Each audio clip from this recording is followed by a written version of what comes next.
नमस्कारः सर्वेभ्य उपस्थितेभ्य सभी उपस्थित जनों को नमस्कार। स्वागत है आपके सी सीरीज के नवीन वीडियो में।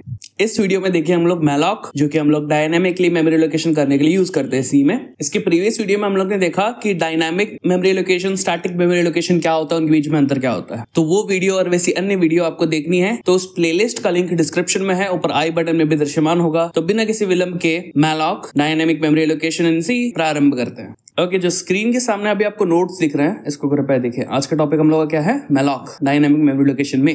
ठीक है, यहाँ पे देखो सबसे पहली बात हम लोग को लास्ट वीडियो में जो हम लोग ने की थी उसको रिवाइज करते हैं। ठीक है, स्टैटिक मतलब रुका हुआ, एक कहा जाता है डायनामिक मतलब समथिंग इन मोशन, राइट। और मेमोरी, यहाँ पे इसकी बात क्या होती है, आप अभी तक जितने भी आपने वेरिएबल्स क्रिएट किए हैं वो सब स्टैटिक वेरिएबल्स हैं, स्टैटिक मेमोरी लोकेशन के थ्रू। कैसे, एक बार बताते हैं। यहाँ पे देखो,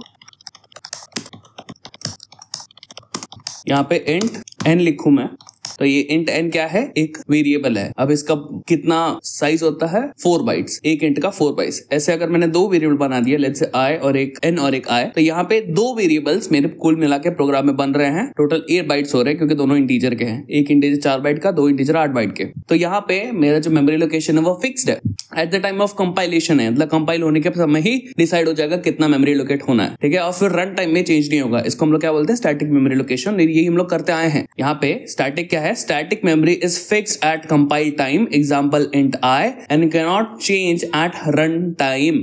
कड़क, आपको समझ गया? बढ़िया। फिर dynamic memory is allocated at run time and can increase or decrease as needed. तो यहाँ पे ये डायनामिक मेमोरी लोकेशन कैसे होता है, अभी तक हम लोग ने वो किया नहीं है, उसी को आज हम लोग इस वीडियो में करेंगे using malloc function.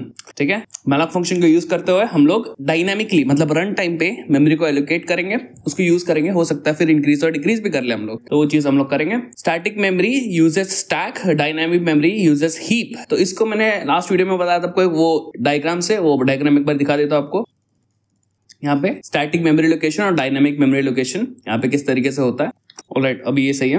Static memory location stack में होता है, माने वेरिएबल्स एक के ऊपर एक इस तरीके से अलाइन होते हैं। स्टैक के फॉर्म में इसका मेमोरी लोकेशन होता है। स्टैटिक मेमोरी लोकेशन का इंट n और i बनाया था हम लोग ने, वो स्टैक में कुछ इस तरीके से दिखेंगे। Decided at compile time, can not change at run time. फिर डायनामिक मेमोरी लोकेशन कैसा होता है? वो रन टाइम पे डिसाइड होता है। तो उसकी जो भी लेट्स से हम लोग ने मैलॉक के थ्रू मेमोरी लोकेट कर दी, तो वो उस मेमोरी के फर्स्ट ब्लॉक का एक एड्रेस रिटर्न करेगा। उस एड्रेस को हम लोग एक पॉइंटर में स्टोर करते हैं और फिर उसको यूज करते हैं। डायनामिकली एलोकेट होता है तो ज्यादा कम कर सकते हैं हम लोग रन टाइम पे। ऑलराइट, तो ये कुछ डायग्राम था। हाँ, ये स्टैक है एक के ऊपर एक, और ये हीप है, माने एक बादल की तरह है, जो बड़ी हो सकती है, छोटी हो सकती है। माने दर्शाने का ये उद्देश्य है कि जो आपकी डायनामिक मेमोरी है वो बढ़ सकती है और घट सकती है रन टाइम पे।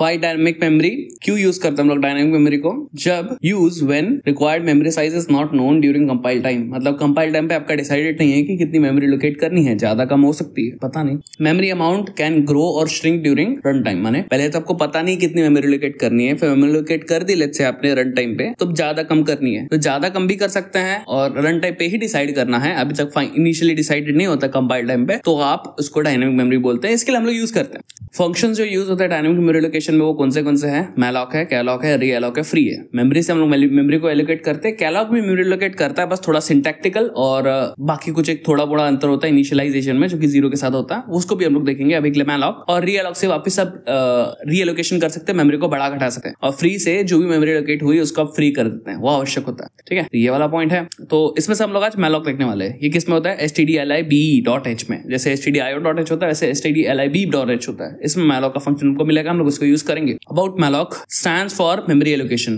malloc means memory और allocation का मैलॉक कर दिया उन लोग ने, क्या संधि बताई पता नहीं, लेकिन हाँ मैलॉक एक फंक्शन है जो मेमोरी एलोकेशन का एब्रिविएशन जो भी बोलो। allocates memory dynamically from heap. heap हम लोग ने देखा किस तरीके से होता है, इस तरीके से, माने एक्सपांड कर सकते हैं। जितना भी अवेलेबल आपके प्रोग्राम को दिया जाएगा मेमोरी, उतना पॉसिबल जितना कंपाइलर देता है या फिर हार्डवेयर देता है। कुछ लिमिट नहीं होता, बस लिमिट ये होता है आपकी पीसी की लिमिट, जितनी दे सकता है आपका PC. Alright, that's it. Allocates memory dynamically from the heap. Okay, यहाँ पे सिंटैक्स कैसा है इसका? सिंटैक्स है, सिंटैक्स लिखा प्रोग्राम पे ले जाते हैं, फिर इस सिंटैक्स को यूज करके देखते हैं। ओके, यहाँ पे आइए, ये एन और आई को रहने देते हैं, आगे यूज होंगे पता। राइट, सबसे पहला काम हम लोग का क्या है? अभी हम लोग मेमोरी को एलोकेट करेंगे, राइट। मेमोरी को अगर हम लोग ने एलोकेट किया तो हम लोग को यूजर से पूछना पड़ेगा कि आपको कौन से टाइप का चाहिए, एग्जैक्टली कौन से टाइप का मेमोरी एलोकेशन आपको चाहिए। आई मीन अगर इंट के लिए कर रहे हो तो आपको पता होना चाहिए एक इंट का 4 बाइट्स होता है, उस हिसाब से कितने बाइट्स का मेमोरी एलोकेट करना है अपनी रिक्वायरमेंट के हिसाब से वो सेट करना होता है। तो यहाँ पे अभी तक ले तो हम लोग सिंप्लिसिटी के लिए इंट वेरिएबल को यूज करेंगे, हम लोग फ्लोट वगैरह नहीं करेंगे, लेकिन उन सब के लिए अप्लाई होता है आई सपोज, लेकिन इंट को हम लोग करके पहले देखेंगे। ऑलराइट, सो हम लोग को जो है डायनामिकली माने कि रन टाइम पे मेमोरी एलोकेट करनी है इंट टाइप के वेरिएबल्स की। ओके, तो कितनी वेरिएबल्स इंट टाइप की हम लोग को डायनामिकली एलोकेट करनी है, ये प्रश्न आता है अपने को। तो अब कितनी करनी है वो रन टाइम पे डिसाइड हो तो बढ़िया ना। अगर स्टार्टिंग पे हम लोग को पहले से पता हो कितना मेमोरी को एलोकेट करना है तो उसका फिर फायदा क्या डायनामिक मेमोरी एलोकेशन करने का। तो ये चीज हम लोग यूजर को ही पूछेंगे, तो यूजर जब कंपाइल होकर रन टाइम पे डालेगा कि उसको 4 वेरिएबल चाहिए इन टाइप के, 5 वेरिएबल चाहिए इन टाइप के, तो उसी समय मेमोरी एलोकेट हो जाएगी। Alright, let's see. तो सबसे पहले यूजर से मांगने की आवश्यकता है अपने को। तो यूजर जो भी बताएगा कि मेरे को 4 वेरिएबल चाहिए इंटीजर, 5 वेरिएबल चाहिए इंटीजर, तो उस हिसाब से हम लोग मेमोरी को एलोकेट करने वाला प्रोग्राम बना देंगे। Let's do it. बहुत बातें हो गई, let's now code. How much, how many int variable using malloc, ऐसे इतना बड़ा बढ़िया प्रॉम्प्ट दे दिया उसको। ठीक है, अब स्कैनफ के थ्रू हम लोग उससे एक वेरिएबल में वो डेटा लेंगे कि कितना चाहिए उसको। तो %i db यूज कर सकते हो, यहाँ पे %n ले लेते हैं। इस n वेरिएबल के अंदर हम लोग को पता चलेगा कि यूजर को कितना इंटीजर वेरिएबल्स चाहिए। ऑलराइट, ये हम लोग को समझा। अब हम लोग क्या करेंगे, स्मैलॉक फंक्शन को यूज करेंगे। ठीक है, अब उसके सिंटैक्स को देखते हैं और यहाँ से एक्चुअली में उठा के पटक देते हैं यहाँ पे। This is the syntax, we paste it here. Alright, तो यहाँ पे हम लोग को एक चीज चाहिए, पता है क्या, पॉइंटर। लेकिन इसको हम लोग बाद में देखते हैं, मैं इसको सिक्वेंशियली आपको बताता हूँ। ऑलराइट, इसको भी हटा देता हूँ और सिंपल रहा। ओके, यहाँ पे ये आपका malloc फंक्शन है। ये कौन से हेडर फाइल में है, stdlib, तो उसको भी इंक्लूड करना होगा। आप करें stdlib.h, दैट इज इट। अब यहाँ पे malloc फंक्शन हमको मिल गया। ठीक है, इसके अंदर क्या बताना हम लोग को, साइज इन बाइट्स। तो अब यहाँ पे हम लोग को दिमाग लगाना है अपना कि यूजर ने कहा लेट्स से उसको यहाँ 5 इंटीजर वेरिएबल्स का मेमोरी को एलोकेट करना है डायनामिकली। 5, तो n के अंदर क्या वैल्यू चली जाएगी, 5। वो 5 डाल के एंटर करेगा, तो n के अंदर अभी वैल्यू क्या है, 5। ठीक है, तो 5 इंटीजर वेरिएबल का मतलब कितना बाइट्स, एक इंटीजर वेरिएबल का होता है 4 बाइट्स। तो यहाँ पे मैं लिखता हूँ एक इंटीजर वेरिएबल का होता है 4 बाइट्स। ओके, तो 5 का कितना होगा, 4 मल्टीप्लाई बाय 5। राइट, 2 का एग्जाम्पल से समझ आता हूँ।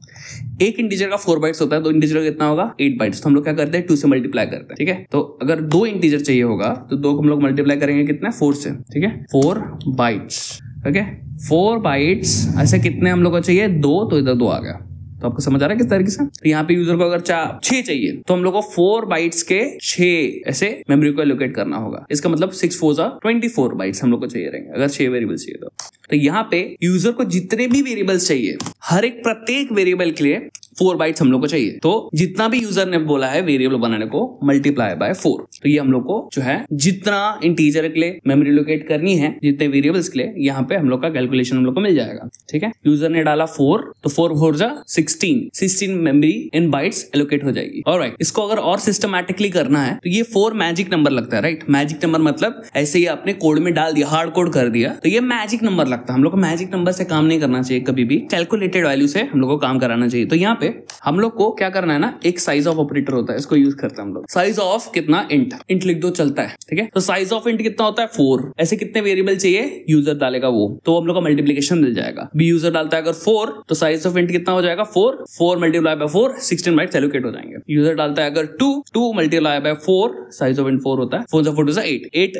बाइट्स एलोकेट हो जाएंगे। सो ये हम लोग इस तरीके से malloc फंक्शन को लिख देते हैं। ठीक है, अब ये malloc फंक्शन को लेट्स से मैंने रन किया। ठीक है, लेट्स से मैंने रन किया, तब होगा क्या, इस क्षण हम लोग रन करके देखते हैं क्या होता है। देखो, तो यहाँ पे हम लोग ने अपना प्रोग्राम रन किया और पूछ रहा है कि how many integer variable you want to allocate dynamically using malloc। तो ये हम लोग ने इस तरीके से जो बनाया था हम लोग का। अब हम लोग अगर डालेंगे लेट्स से 5, तो यहाँ पे हम लोग की मेमोरी एलोकेट हो गई और अपना प्रोग्राम भी एंड हो गया। तो हम लोग को कैसे पता मेमोरी एलोकेट हो गई, क्योंकि हम लोग ने malloc फंक्शन रन किया। तो लेकिन उसका हम लोग यूज कैसे करें, अभी मेमोरी एलोकेट हो गई, लेकिन कौन से जहां पे हुई हम लोग को थोड़ी ना पता। तो यहाँ पे हम लोग को थोड़ा दिमाग लगाना पड़ता है। किस तरीके से, देखो अभी यहाँ पे इतना प्रोग्राम हम लोग का रन हुआ, तब क्या होता है, देखो यहाँ पे जब ये पार्ट रन होता है, ठीक है, तब वो क्या करता है, यहाँ पे हीप मेमोरी के अंदर, यानी हीप कैसा होता है, ऐसा कुछ इस तरीके से आपका हीप होता है। ठीक है, ऑलराइट। तो अब यहाँ पे यूजर ने, हम लोग ने अभी क्या डाला था, 5 माने कितने, 5 4 जा 20, मतलब 20 बाइट्स एलोकेट हो गए होंगे। तो यहाँ पे समझो ये 20 बाइट्स एलोकेट हो गए। अब इस पे 20 डिवीजन में नहीं मार रहा, क्योंकि आप समझ लेना 20 डिविजन होंगे इस तरीके से, आप समझ लो, मतलब इतने सारे डिविजन होंगे। अभी मैं रैंडमली ऐसे डालते जा रहा हूँ। समझो कि ये जो है टोटल कितना है, 20 बाइट्स। क्योंकि कैसे 20 बाइट्स, क्योंकि यूजर ने डाला उसको 5 वेरिएबल चाहिए, ठीक है, तो n का वैल्यू 5 होगा। यहाँ पे एक इंटीजर कितना होता है 4, तो साइज ऑफ इंटीजर 4 बाइट उसने रिटर्न किया। तो हम लोग का मैलॉक किस तरीके से काम कर रहा था, मैलॉक फंक्शन के अंदर हम लोग लिखा था n multiply by size of int,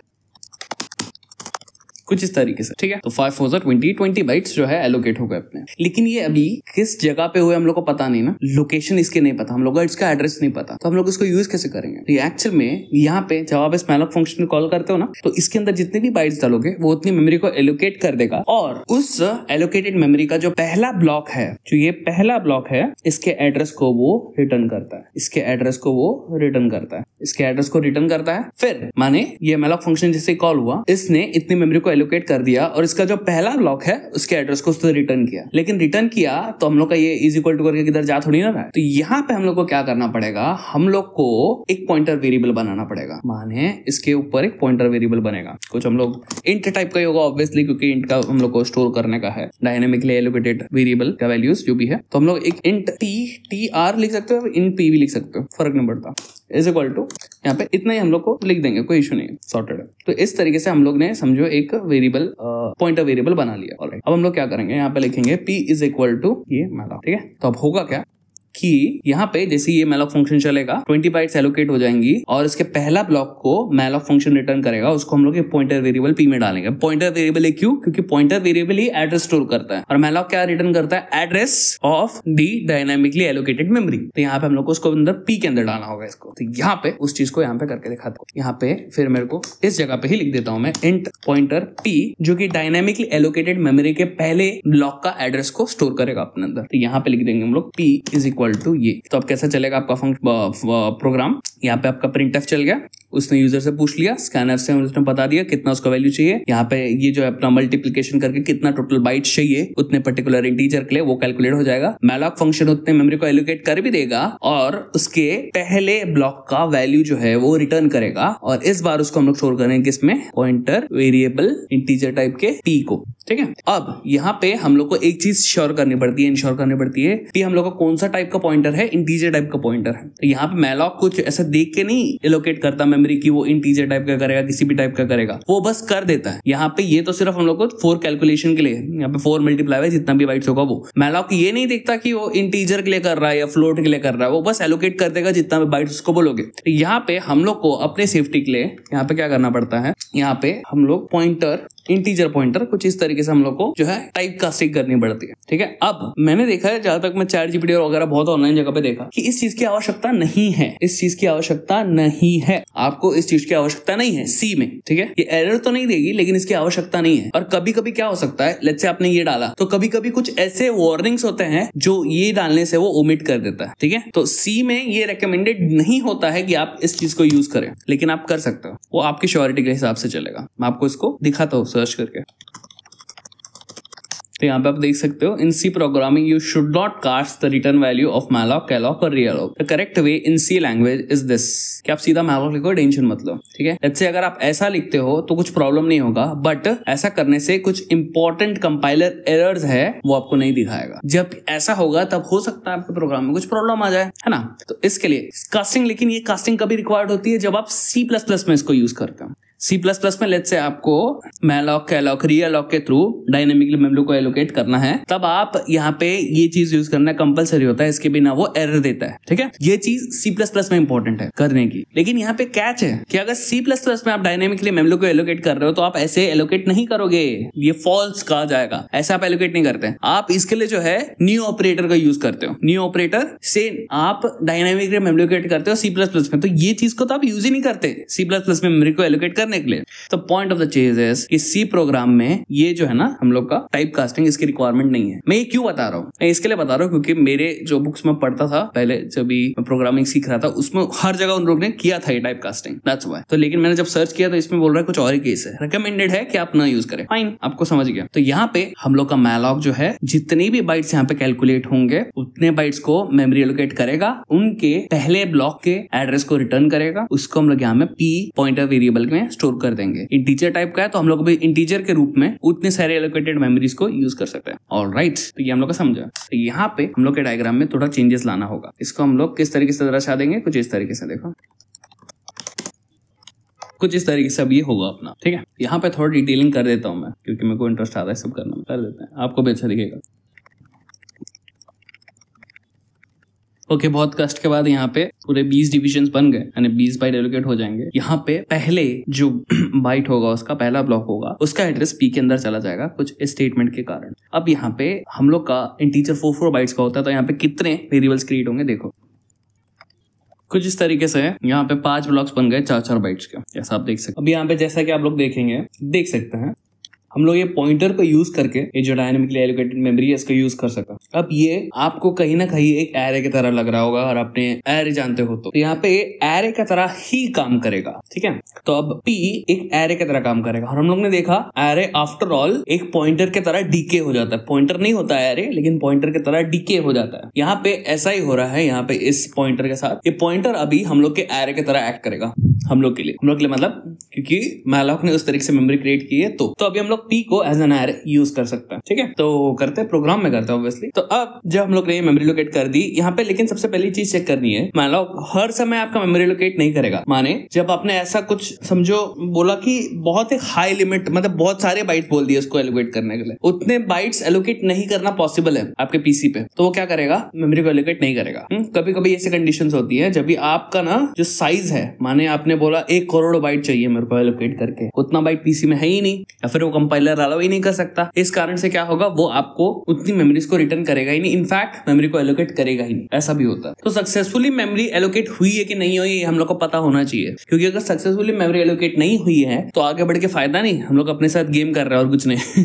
तो इस कारण से हम लोग को क्या करना रहता है, चेक करना रहता है। भी मैलॉक जो है ना, मैलॉक, ठीक है, वैसे एक हैबिट होनी चाहिए हम लोग को कि हम लोग जब ये पॉइंटर बना रहे ना, इनिशियली उसको नल से इनिशियलाइज करें। अगर आप नल से इनिशियलाइज नहीं करोगे तो उसमें कुछ एक गार्बेज सी वैल्यू चली जाएगी, which is not safe, which is not safe. So इसको नल से इनिशिएट कर देना चाहिए हम लोग को जब आप पॉइंटर वेरिएबल क्रिएट करते हो। एनीवेज, अगर आप करो ना करो, यहाँ पे मैलॉक अगर उसके अंदर जितना बाइट्स दिया है वो इतने बाइट्स को एलोकेट नहीं कर पा रहा है, तो मेमोरी को एलोकेट नहीं करेगा, और क्या रिटर्न करेगा, वो नल को रिटर्न करेगा। जब वो नल को रिटर्न करेगा, ये पी की वैल्यू क्या हो जाएगी, नल हो जाएगी। तो इफ यहाँ पे p इक्वल टू नल, अगर p नल होता है इसका मतलब कि मेमोरी लोकेट नहीं हुई है, सैड। तो हम लोग क्या लिखेंगे, यहाँ पे लिखेंगे printf memory allocation failed exclamation के साथ, ठीक है। ऐसा तभी होगा जब भी P के अंदर नल है, माने मैलॉक ने नल रिटर्न कर दिया, मतलब वो मेमोरी एलोकेट नहीं कर पाया। ऑलराइट, तो यहाँ पे ऐसा करने पे हम लोग को रिटर्न क्या करना चाहिए पता है, रिटर्न 1 करना चाहिए। यूजुअली रिटर्न 0 हम लोग कब लिखते हैं, जब हम लोग का प्रोग्राम एंड तक पहुंच जाता है, माने एंड तक पहुंचा मतलब सक्सेसफुल एग्जीक्यूशन हुआ है। लेकिन यहाँ पे ऐसे कंडीशन में बीच में ही आपके प्रोग्राम को बंद करना पड़ेगा, क्योंकि मेमोरी एलोकेशन फेल हुआ है। So this is an unsuccessful execution. तो ऐसे समय पे आप रिटर्न 1 से इसको दर्शाते हैं। अब यहाँ पे इसको रन करके देखते हैं क्या ये काम करेगा। इसके बाद देखो यहाँ पे भी ना एक प्रिंटअप डाल देता हूँ मैं, यहाँ पे मैं प्रिंटअप डाल देता हूँ कि लोकेशन सक्सेसफुल, इस तरीके से /n डालना चाहिए वैसे तो, लेकिन डाल देते हैं, रन करते हैं। यहाँ पे पूछ रहा है वो 10 इजीली एलोकेट हो गया। अब मैं ऐसा नंबर डालूंगा जो शायद कठिन हो। अब कितनी सारे मेमोरी एलोकेट हो गए होगी, सोचो। ऐसा नंबर डालू जो मतलब बहुत बड़ा नंबर, तो मेमोरी एलोकेशन फेल्ड, यस, तो मेमोरी एलोकेशन फेल। यहाँ पे जब भी हम लोग ने इतना बड़ा तक डाला था तब तक चल रहा था। ओके, तो जब आप बहुत बड़ा नंबर डालोगे, एज यू सी, बहुत बड़ा नंबर डालोगे तो उससे उतना हो नहीं पाएगा मेमोरी एलोकेट, और वो क्या दिखाएगा, मेमोरी एलोकेशन फेल्ड, उसके अंदर नल रिटर्न करेगा। सो ये हम लोग का स्टेटमेंट अच्छे से चल रहा है। इसमें एक और चीज देखिए आपने, जब ये इस ब्लॉक के अंदर आ जाता, नल होता तो ये प्रिंट होता है, उसके बाद रिटर्न 1 से आपका फंक्शन एंड हो जाता है, क्योंकि आपका मेन फंक्शन एंड होता है, आपका प्रोग्राम एंड हो जाता है। इसको मैंने अपना स्किप सीक्वेंस वाले पार्ट में बताया था उस वीडियो में, आप चेक कर लीजिए प्ले लिस्ट में। तो इस तरीके से ये प्रोग्राम काफी अच्छा काम करता है, ठीक है। अगर ये नहीं हुआ पी नल, तो ये इफ के अंदर जाएगा ही नहीं, और रिटर्न 1 और ये प्रिंट होगा ही नहीं, और हम लोग का प्रोग्राम नॉर्मली एज यूजुअल आगे बढ़ जाएगा। कितना अच्छा है। ऑलराइट, नेक्स्ट पार्ट, हम लोग ने मेमोरी एलोकेट कर दी, पी पे डाल दी। P will now act as an array, जो कि इस डायग्राम में प्रस्तुत जैसा दिख रहा है हम लोग को, मतलब डिस्प्ले होते हुए दिख रहा है। Alright, so let's do it. हम लोग कैसे यूज करेंगे, एज अ पॉइंटर, यानी as a array. Alright, let's do. अब यहाँ पे हम लोग ने कितना 5 किया, राइट, 5। तो हम लोग क्या करेंगे, हम लोग फॉर लूप यूज कर देते हैं, ठीक है, फॉर लूप यूज करता है। ओके, अभी इसके लिए मेरे को आई वेरिएबल चाहिए, लेकिन आपको याद आया हम लोग ने आई पहले से क्रिएट करके रखा है, फ्यूचरिस्टिक है भाई। ओके, यहाँ पे आई इक्वल टू 0 होगा, फिर आई लेस देन इक्वल टू कितना होगा, जितना यूजर ने बोला है, यूजर ने जितना बोला उतना ही वेरिएबल्स को एंड डाल देते, खत्म काम। फिर आई प्लस प्लस, ठीक है, इस तरीके से काम होगा। Alright great. अब यहाँ पे हम लोग को क्या करना है, यूजर से पहले वैल्यू को स्कैन करके जो है प्रिंटफ स्कैनफ करके यूजर से वैल्यू लेके हम लोग के डायनेमिकली एलोकेटेड मेमोरी पे वैल्यू डालना है using pointer p। Alright okay, तो यहाँ पे हम लोग लिखेंगे, अब हम लोग को पता नहीं, यहाँ पे p लिख देंगे। अब आप क्योंकि पॉइंटर एरे की तरह काम करता है और एरे पॉइंटर की तरह डिके हो जाता है, तो हम लोग इसमें पॉइंटर नोटेशन भी यूज कर सकते हैं और एरे नोटेशन भी यूज कर सकते हैं। ठीक है, तो वो दोनों मैं आपको बताऊंगा किस तरीके से होता है, लेकिन हम लोग यूज करेंगे एरे नोटेशन क्योंकि वो सिंपल दिखता है। तो पहले एरे नोटेशन बताता हूँ मैं आपको, इसके लिए भी वीडियो बनाया था, आप प्लेलिस्ट देख ले मैं, ठीक है, नहीं तो एनीवेज मैं तो यहाँ पे बताऊंगा। यहाँ पे 0th पोजीशन का हम लोग को जो है वैल्यू यूजर से एंटर करवाना है। ठीक है, और यहाँ पे हम लोग क्या लिखेंगे, परसेंटेज i, क्योंकि इंटीजर वैल्यू लेनी है। यहाँ पे %p of 0, ठीक है, इस तरीके से। लेकिन हम लोग को 0 का नहीं चाहिए, हम लोग को ith वैल्यू का चाहिए। ith वैल्यू माने क्या, जो ऊपर हम लोग का इटरेटिंग वेरिएबल है i, तो ये 0 1 2 3 इसे चल जाएगा। ठीक है, जितना भी रिक्वायर्ड दिया रहेगा, जितना भी यूजर चाहेगा उतना। यहाँ पे p of 0 नहीं, p of i, ठीक है, इस तरीके से हम लोग कर देंगे। ऑलराइट ओके, लेट्स से हम लोग करते हैं 5 और यहाँ पे एलोकेशन सक्सेसफुल। यहाँ पे इस तरीके से एक ही लाइन पे आ रहा है bad stuff not good, slash n डाल देते हैं और यहाँ पे प्रिंट एफ करके ये भी लिख देते हैं कि नाउ एंटर, यहाँ पे enter values for dynamically allocated memory using malloc. मेरे को लिखने का मन है, मैं लिख दूंगा लेकिन ब्रैकेट्स में। चलो इसको रन करके देखते हैं, प्रिंट भी कर देना चाहिए वैसे, लेकिन यहाँ पे डाल के देखते कैसा लग रहा है। ऑलराइट वर्किंग, 1 2 3 4 जितना भी, अरे हम लोग ने 5 बोला ना, तो एक और जाएगा। यहाँ पे गड़बड़ कर दी हम लोग ने, मतलब इतनी बड़ी भी गड़बड़ नहीं है। 0 से क्योंकि स्टार्ट हो रहा है तो 1 2 3 4 5 वेरिएबल खत्म हो जाता है, तो हम लोग को 5 नहीं चाहिए। ये चीज का ध्यान रखना है, जब भी हम लोग 0 से स्टार्ट कर रहे हैं तो एक काम होगा, तो इसी के लिए लेस देन होगा, लेस देन इक्वल टू नहीं होगा। ये हम लोग जानते हैं, बस ऐसे ही कभी मिस्टेक कर देनी चाहिए, आपको भी ज्यादा नॉलेज आ जाता है। ओके, तो यहाँ पे अभी हम लोग को प्रिंट भी करना है, इसको ऊपर लेके चले आते हैं। यहाँ पे इसके साथ साथ फिर हम लोग को आई भी प्रिंट करना है और यहाँ पे एम्परसेंड नहीं। Alright, I think we are good. यहाँ पे सिर्फ एक बार ये भी डाल देते हैं, तो इस बार वो भी हो जाए, ये भी हो जाए, दोनों काम हो जाए। Printing, alright, everything looks good except this. Okay, कर दिया। ऑलराइट, क्या हो गया भाई, इतना समय क्यों लिया इसने चालू होने को।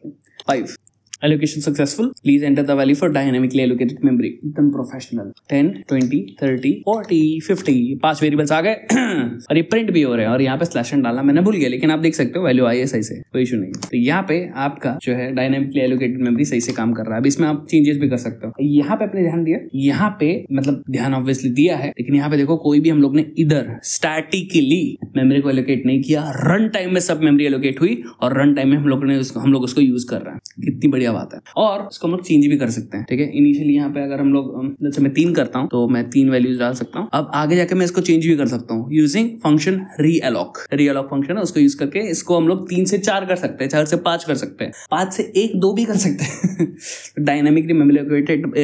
डायनेमिकली एलोकेटेड मेमोरी कुछ इस तरीके से काम करेगी। So this is working. तो ये होता है। अभी यहाँ पे आपका पॉइंटर नोटेशन किस तरीके से दिखता है बस एक बार दिखा देता हूँ। ऑलराइट, तो यहाँ पे आप देख सकते हो, यहाँ पे enter values for dynamically allocated memory using malloc. और यहाँ पे इस बार हम लोग ने क्या किया, हम लोग ने ये देखो इस तरीके से यूज किया है। वैसे यहाँ पे भी चेंजेस दे देने चाहिए थे, वही सेम जस्ट दैट यहाँ पे ये दिखे। Alright, same as p of this, जैसे हम लोग ने प्रीवियसली किया था। और यहाँ पे इसी तरीके से हम लोग कर सकते हैं। वैसे दिखाने के लिए ऐसा कर देता है, right, like so, likewise. Right, इसको रन करके देखते हैं एक बार। यहाँ पे भी एक बार लग जाएगा, यहाँ पे बराबर डन। यहाँ पे कुछ इस तरीके से हम लोग ने वैल्यूज डाली और इस तरीके से प्रिंट हुआ यूजिंग पॉइंटर नोटेशन। यहाँ पे ये ऑलरेडी हम लोग ने दूसरे वीडियो पे डिस्कस किया, तो करके बता के मतलब रीइटरेट करके फायदा नहीं है। वो वीडियो देख लो, अच्छे से समझाएगा ये चीज। तो यहाँ पे इसको क्या करते हैं, वापस से पहले के जैसा लेके जाते हैं। ऑलराइट, ये है, इस तरीके से लिख दिया हम लोग ने, इसको यूज करता हम लोग। ठीक है, ओके, सो ये था आपका मैलॉक। यहाँ पे हम लोग ने देखा कैसे आप यूजर से लेते हैं कितने वेरिएबल्स चाहिए फॉर पर्टिकुलर डेटा टाइप, फिर आप उसको मैलॉक फंक्शन के थ्रू कैसे एलोकेट करते हैं, ये किस तरीके से एलोकेट होता है, और फिर आप पहले इसका p में डाल देते हैं। मैंने पहले ब्लॉक की एड्रेस को p में डालते हैं, पॉइंटर वेरिएबल। यहाँ पे इस तरीके से वैल्यू चली जाती है। फिर इसके बाद आप क्या करते हैं, इसके बाद p अगर नल हुआ तो आप बता देते हैं कि मेमोरी लोकेशन फील्ड रिटर्न 1, उधर प्रोग्राम एंड हो जाता है। अगर ऐसा नहीं हुआ तो आप यहाँ पे फॉर लूप को यूज करके प्रिंटफ स्कैनफ के थ्रू, प्रिंट के थ्रू जो है डायनेमिकली एलोकेटेड वैल्यू को स्कैन करते हैं और प्रिंट भी करते हैं। अब इसको आप ऐसे भी कर सकते हैं या तो आप पॉइंटर नोटेशन भी यूज कर सकते हैं। तो ये हम लोग का मैलॉक समाप्त होता है। अब देखते क्या लेफ्ट ओवर नोट्स है, कुछ चीजें रिमेनिंग है अभी भी। देखो यहाँ पे ये ना example, allocate memory for 3 integers would be how int का साइज होता है 4, so required memory is 3 multiply by size of integer that is 4 1 4 2 4 3 12। कुछ इस तरीके से पता है। ऑलराइट, कोड कैसे होगा, कोड कुछ इस तरीके से होगा उसका, ठीक है। इसमें मैंने डाला है, ऑल मत डालो, ठीक। What malloc returns the address of allocated memory, returns the type, return type is void pointer, so type casting is needed. ये मैंने पहले ऐसा लिखा था, इसकी भी आवश्यकता नहीं है, मैंने इसको वेरीफाई किया। If allocation fails returns null, check allocation success. यहाँ पे इस तरीके से, यानी फेल्ड हुआ तो इस तरीके से, नहीं तो फिर आगे बढ़ जाएगा अगर सक्सेसफुल हुआ तो। ओके, फिर इसके बाद क्या है, use of pointer, P stores the starting address of the dynamically allocated block. With the loop, value can be accessed either by using pointer notation or by using array notation, ठीक है। Point printing the address, कुछ इस तरीके से आप address को print कर सकते हैं हेक्साडेसिमल में, P यूज करके, D यूज करके भी कर सकते हैं। इंपॉर्टेंट, ये वाला पार्ट हम लोग का रिमेनिंग है, इंपॉर्टेंट है, ठीक है। Always use free function after memory usage to avoid memory leak. यहाँ पे क्या बोल रहे हैं, यहाँ पे देखो, यहाँ पे हम लोग का मेमोरी एलोकेट हो गया, हम लोग ने यूज कर दिया, लेकिन हम लोग रिटर्न 0 करके हम लोग का प्रोग्राम को एंड कर दिया। लेकिन ऐसा नहीं करना चाहिए। जब भी आपको लगता है आपका यूज खत्म हो गया है उस डायनेमिकली एलोकेटेड मेमोरी का, आपको खुद उसको फ्री करना चाहिए। तो यहाँ पे फ्री फंक्शन हम लोग यूज करेंगे जो कि stdio.h पे है, और इसके अंदर हम लोग डालेंगे वो पॉइंटर जो जिसमें डायनेमिकली एलोकेटेड मेमोरी का पहले ब्लॉक का एड्रेस है। मैंने ज्यादा घुमाया ना हो, जो जिधर आपने वो डाला है P, जिधर अपना एड्रेस स्टोर किया वही डाल लेगा यहाँ पे। तो अब ये क्या करेगा, आपका मेमोरी को फ्री कर देगा। ये मेमोरी फ्री हम लोग को कैसे पता चलेगा, हम लोग इसके बाद वापस से प्रिंट करेंगे उसी P पॉइंटर वेरिएबल के एलोकेटेड मेमोरी के वैल्यूज को। तो हम लोग को अगर 0 0 आता है या फिर कुछ गार्बेज वैल्यू दिखती है, मतलब हाँ एक्चुअल में फ्री हो गया। Let's try this. 3 वेरिएबल 10 20 30, और यहाँ पे देखोगे प्रिंट हो गया, लेकिन फ्री, ये आफ्टर फ्री है, ठीक है। ये जो दूसरी बार आया ना, ये आफ्टर फ्रीइंग है। फ्री करने के बाद देखो गार्बेज वैल्यूज उसके अंदर आ गई, ठीक है। तो यहाँ पे फ्री आपका जो है मेमोरी एलोकेट जो किया है उसको डी एलोकेट कर देता है, माने फ्री कर देता है, डिलीट कर देता है। ये इंपॉर्टेंट है, अगर ऐसा नहीं करोगे तब क्या होगा, पॉइंटर हट जाएगा हम लोग का, क्योंकि प्रोग्राम खत्म हो गया, लेकिन आपकी मेमोरी वैसे की वैसी पड़ी रहेगी। इसको कहते हैं मेमोरी लीक, है ना। मेमोरी लीक माने क्या, आपका प्रोग्राम खत्म हो गया, ये पॉइंटर वेरिएबल हट गया, लेकिन अभी हम लोग के पास इसका एड्रेस भी नहीं है, इसको हम लोग यूज भी नहीं कर सकते। डी मतलब कब पड़ा है, अनएक्सेसिबल, अनयूजेबल, मेमोरी लीक माने मेमोरी लीक हो गई भाई, ठीक है। ऑलराइट, और इसी के साथ हम लोग का ये वीडियो समाप्त होता है। नेक्स्ट वीडियो में हम लोग देखेंगे कैलॉक, ठीक है। और इसके नेक्स्ट वीडियो में फ्री अलॉक, देन फ्री तो हम लोग ऑलरेडी देख चुके हैं। तो गलती से आपने इस वीडियो को क्लिक कर यहाँ तक पहुंच गया तो आपका धन्यवाद। नेक्स्ट वीडियो पर हम मिलेंगे, तब तक वंदे मातरम इति चलचित्रम संपूर्णम।